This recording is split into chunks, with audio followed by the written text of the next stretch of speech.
Hi friends, आज light का दूसरा लेक्चर है और आज लगभग में पूरा क्वेश्चन कंप्लीट हो जाएगा जो भी इम्पोर्टेंट क्वेश्चन है। और नेक्स्ट लेक्चर में मैं सोच रहा हूँ कि सारे चैप्टर्स का कंबाइन क्वेश्चन लेके आऊँगा जो भी इम्पोर्टेंट क्वेश्चन है, तो नेक्स्ट से मैं कंबाइन लेके आऊँगा।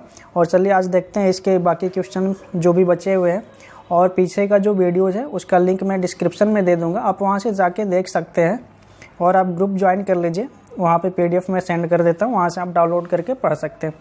ठीक है, तो चलिए स्टार्ट करते हैं। आज का जो पहला क्वेश्चन है, पहला क्वेश्चन क्या है?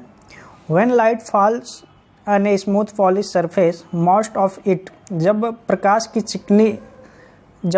एक चिकनी सतह पर गिरती है तो उसका अधिकांश भाग किधर लौट के जाता है, किधर जाता है, वो पूछ रहा है कि जब भी कोई प्रकाश एक चिकनी सरफेस पे गिरती है तो उसका जो स्कैटरिंग जब भी होता है ना, तो किधर लौटता है वो पूछ रहा है। तो इसका जो राइट आंसर है वो ऑप्शन नंबर ए होगा, is reflect in the same direction, उसी डायरेक्शन में लौट जाता है। जब भी प्रकाश चिकनी सतह पे गिरती है तो वहाँ से वो रिफ्लेक्ट हो जाती है, टोटली रिफ्लेक्ट हो जाती है। जैसे पॉलिश किया हुआ आपने देखा होगा, जहाँ पे पॉलिश किया रहता है ना, जैसे मिरर हो गया, मिरर का बैक साइड क्या है, पॉलिश किया रहता है, इसके लिए पूरा का पूरा वहाँ से रिफ्लेक्ट हो जाता है। तो option number A right answer है, उसी दिशा में लौट जाता है। क्वेश्चन नंबर 2 देखिए, क्वेश्चन नंबर 2 अच्छा क्वेश्चन है ये। Magnifying power of concave lens is, अवतल लेंस की आवर्धन क्षमता क्या होती है? तो इसकी जो आवर्धन क्षमता होती है हमेशा 1 से कम होती है, तो ऑलवेज लेस देन 1। तो अवतल लेंस की जो आवर्धन क्षमता होती है वो हमेशा 1 से कम होती है। और आवर्धन क्षमता का जो फार्मूला हो क्या होता है, m=hi/ho। ठीक है, ये आवर्धन क्षमता का फार्मूला है। और hi क्या होता है, हाइट ऑफ इमेज, जो हमारा इमेज बन रहा है प्रतिबिंब, उसका हाइट है प्रतिबिंब का। और ho क्या है, हाइट ऑफ ऑब्जेक्ट, हमारी जिस वस्तु का प्रतिबिंब बन रहा है उस वस्तु की ऊंचाई। ठीक है, तो इसका जो ऑप्शन नंबर भी राइट आंसर होगा। अवतल लेंस की जो आवर्धन क्षमता होती है हमेशा 1 से कम होती है। क्वेश्चन नंबर 3 देख लीजिए। क्वेश्चन नंबर 3 है, which object does not reflect more light. नीचे 4 ऑप्शन दिए हुए हैं और पूछ रहा है कि वह कौन सी वस्तु है जो प्रकाश को परावर्तित नहीं करती है। तो देखिए, पॉलिश सरफेस क्या होता है, जहाँ पे पॉलिश किया रहता है, जैसे सिल्वर का पॉलिश किया रहता है मिरर पे, तो क्या करता है, पूरा का पूरा प्रकाश को रिफ्लेक्ट कर देता है, उल्टा उसी दिशा में भेज देता है। शाइनिंग सरफेस भी रिफ्लेक्ट करता है। और अनपॉलिश सरफेस क्या होता है, ये रिफ्लेक्ट नहीं करता है।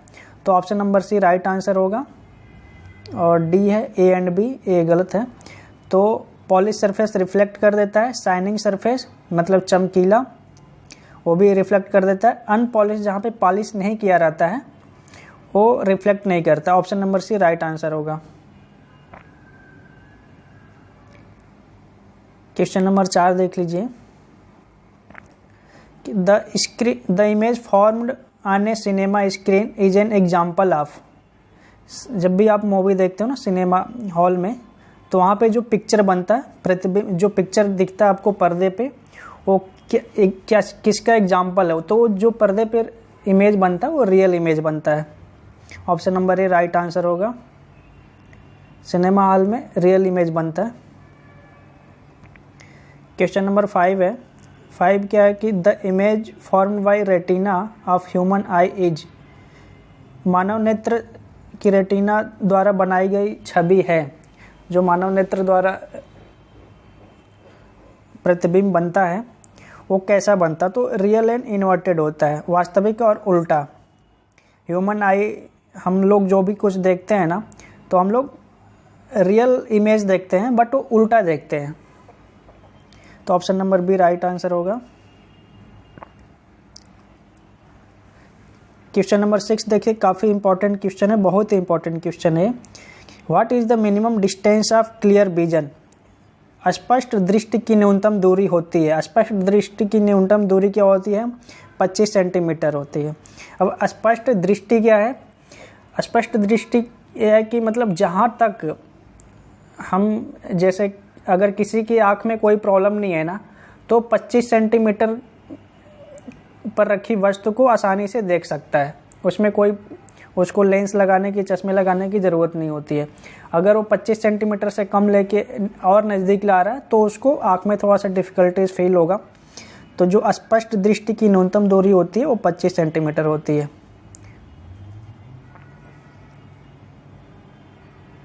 क्वेश्चन नंबर 67 देखिए, उसी से रिलेटेड है।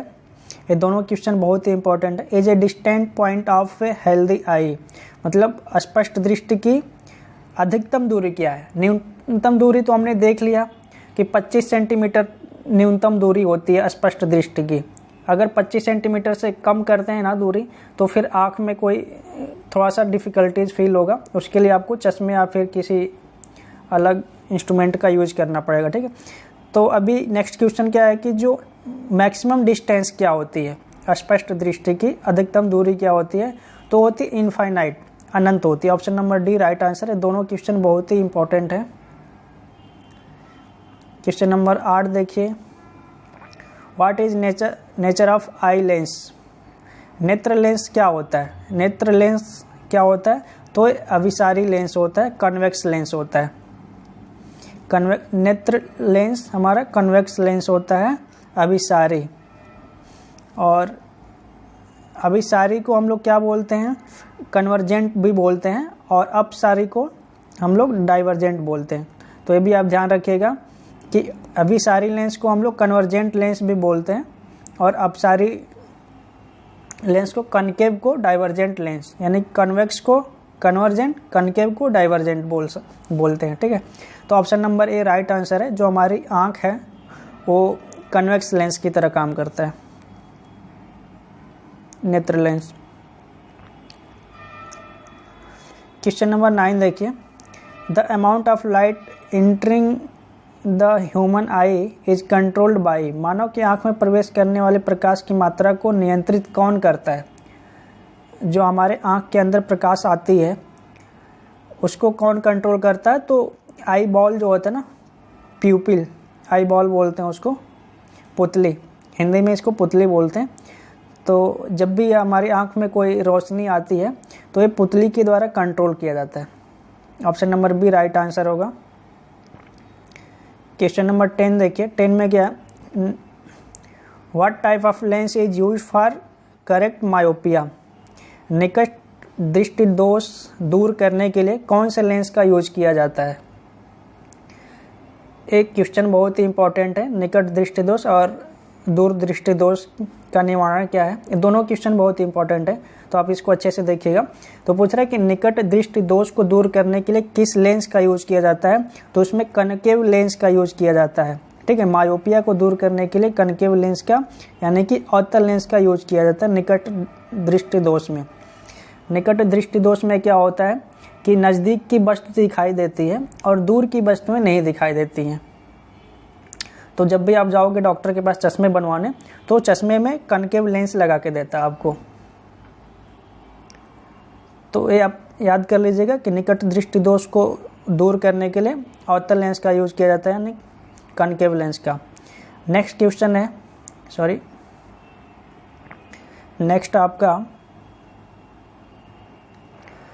दूर दृष्टि दोष किस प्रकार के लेंस का प्रयोग किया जाता है? दूर दृष्टि दोष के लिए, यानी कि what type of lens use for sightedness, यानी कि दूर दृष्टि दोष को दूर करने के लिए कौन से लेंस का यूज किया जाता है? तो उसमें कन्वेक्स लेंस का यूज किया जाता है, उत्तल लेंस का। दूर दृष्टि दोष में क्या होता है, दूर की वस्तुएं दिखाई देती हैं और नज़दीक की वस्तुएं नहीं दिखाई देती हैं। तो दूर दृष्टि दोष को दूर करने के लिए उत्तल लेंस का यूज किया जाता है। और एक क्वेश्चन और आता है कि दूर दृष्टि दोष और निकट दृष्टि दोष अगर कंबाइन है, दोनों साथ में हैं, यानी कि दोनों साथ में अगर दोष पाए जाते हैं, मायोपिया एंड साइटेडनेस, तो उसको कैसे दूर करेंगे? तो उसमें कन्वेक्स एंड कनकेव दोनों लेंस यूज किया जाता है। क्वेश्चन नंबर 12 देख ले, 12, a colour blind person cannot. पूछ रहा है कि जिसको कलर ब्लाइंड होता है, जिसकी आंख में, कुछ लोगों को कलर ब्लाइंड का एक प्रॉब्लम होता है, तो क्या नहीं देख सकता है? तो colour blind see distant object, दूर की वस्तुओं को देख सकता है, सही है। सी ब्लैक कलर, ब्लैक कलर को देख सकता है, भी सही है। और है प्रेजेंस ऑफ विजन, ये भी सही है।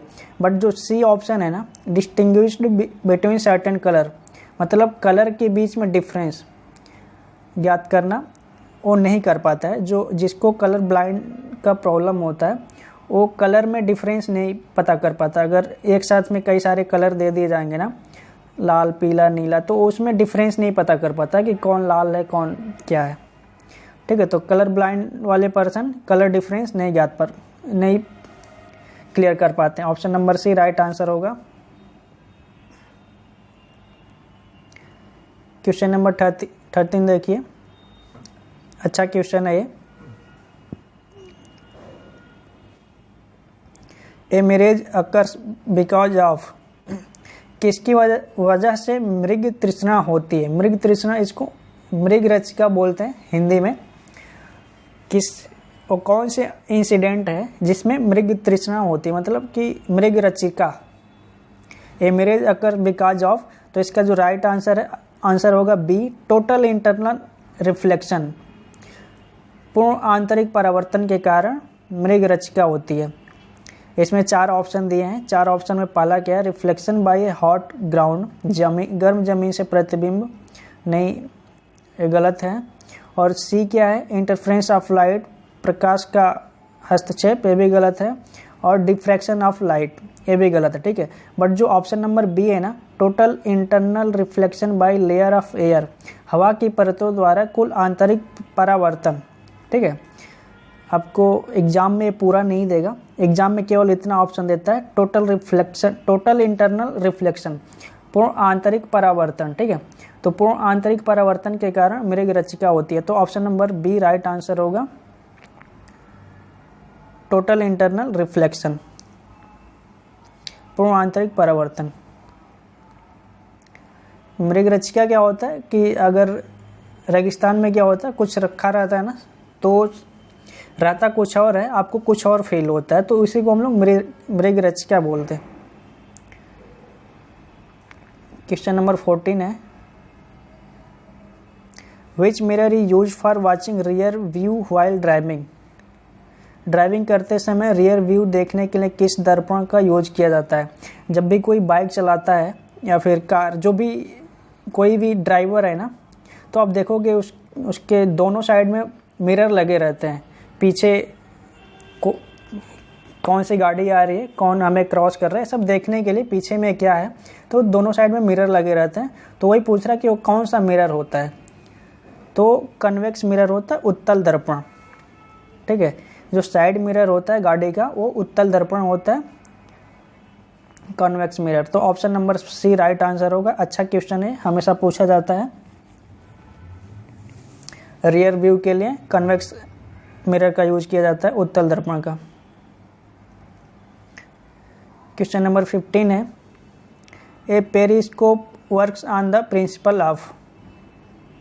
पेरिस्कोप किसके सिद्धांत पर काम करता है। तो पेरिस्कोप टोटल इंटरनल रिफ्लेक्शन पे काम करता है, पूर्ण आंतरिक परावर्तन। पेरिस्कोप क्या होता है, ये जब पानी के अंदर में जो जहाज होते हैं ना, या फिर गोताखोर जो होते हैं पानी के अंदर में, तो वो लोग पेरिस्कोप का यूज करते हैं।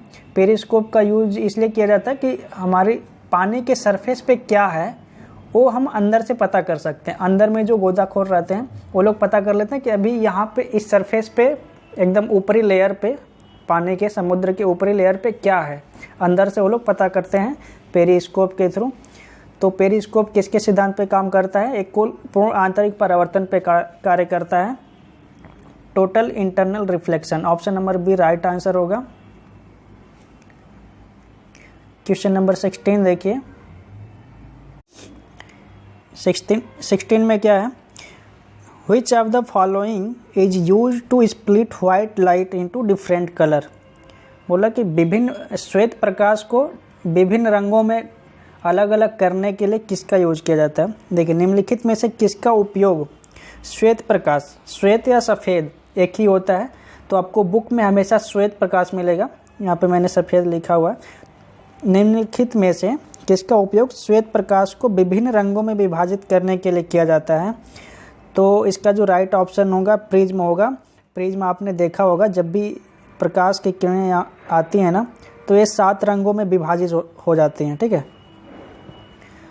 तो सूर्य की किरणों को, श्वेत प्रकाश को विभिन्न रंगों में अलग करने के लिए प्रिज्म का यूज किया जाता है। Option number D right answer होगा।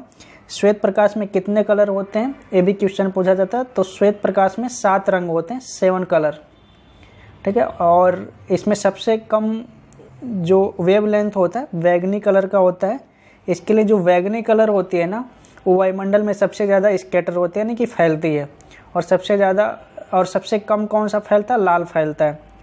तो इसका जो क्रम होता है ना स्कैटरिंग होने का, बैगनी होता है, नीला होता है और आसमानी यानी कि ऑरेंज। बैगनी मीन्स ब्लू। ठीक है, ब्लू कलर होता है, नो सॉरी, बैगनी होता है, नीला होता है, आसमानी होता है और हरा, पीला, लाल। तो सबसे लास्ट में कौन आता है, लाल आता है, यानी कि लाल का जो स्कैटर होता है ना सबसे कम होता है। ये वायुमंडल में सबसे कम बिखरती है, क्योंकि इसकी जो तरंग दैर्घ्य है ये सबसे अधिक होती है और बैगनी रंग की तरंग दैर्घ्य सबसे कम होती है। तो option number D right answer होगा। श्वेत प्रकाश को विभिन्न रंगों में अलग अलग करने के लिए प्रिज्म का यूज करते हैं। और श्वेत प्रकाश में कितने रंग होते हैं, 7 रंग होते हैं। ठीक है, आप याद रखिएगा कि श्वेत प्रकाश में 7 कलर होते हैं। तो ऑप्शन नंबर डी इसका राइट आंसर था। क्वेश्चन नंबर 17 देखिए। 17 में क्या है कि इन mirror the back surface is coated with a thin layer of. दर्पण में पीछे की सतह को पतली परत के साथ लेपित किया जाता है। आप जब भी मिरर देखते हो ना, शीशा, दर्पण जिसमें आप फेस देखते हो, उसके पीछे एक लेयर लगा रहता है, यानी कि कोटेड, कलई बोलते हैं, कलई किया रहता है, कोटेड किया रहता है। वो किस मटेरियल का रहता है, वो कौन सा मटेरियल रहता है, तो वो सिल्वर का कोटिंग किया जाता है। तो option number B right answer होगा। तो दर्पण के पीछे हमेशा सिल्वर का कोटिंग किया जाता है, क्योंकि सिल्वर क्या होता है, टोटल रिफ्लेक्शन देता है।